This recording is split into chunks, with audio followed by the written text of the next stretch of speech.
10 मार्च भाजपा साफ। चुनाव की तारीखों का ऐलान होते ही समाजवादी पार्टी ने सोशल मीडिया पर यही नारा दिया है।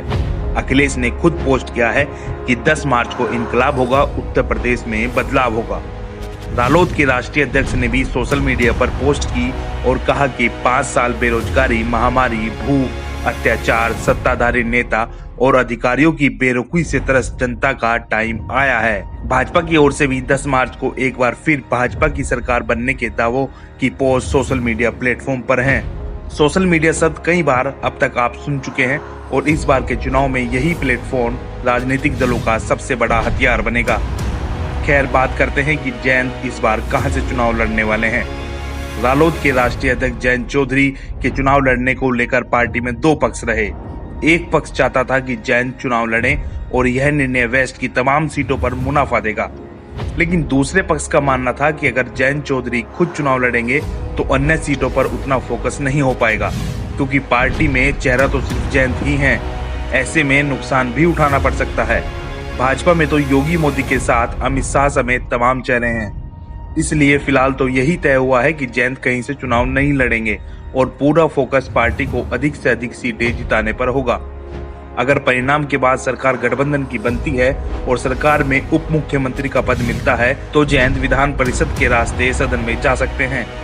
सूत्रों के मुताबिक गठबंधन में रालोद को 24 से 25 सीट मिली है, लेकिन 6 से 8 सीट ऐसी रहेंगी जिसमें रालोद के सिंबल पर सपा नेता उम्मीदवार बनेंगे।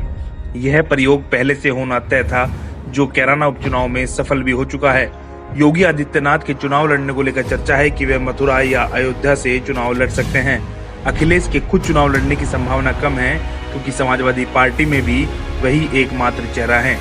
पहले चरण में शामली, मेरठ, मुजफ्फरनगर, बागपत, हापुड़, गाजियाबाद, बुलंदशहर, मथुरा, आगरा, अलीगढ़ और दूसरे चरण में सहारनपुर, बिजनौर, अमरोहा, संभल, मुरादाबाद, रामपुर, बरेली, बदायूं, शाहजहांपुर जिलों में चुनाव है।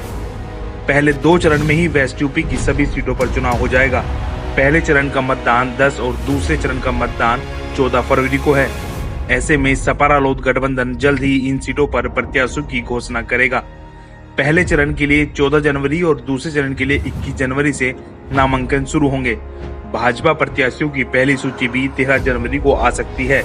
खैर, 10 मार्च को साफ हो जाएगा कि इस बार यूपी की गद्दी जनता किसे सौंपेगी। भाजपा साफ होगी या फिर से योगी सरकार होगी। इस बार का चुनाव बेहद दिलचस्प और पिछले चुनावों से बेहद अलग होने वाला है।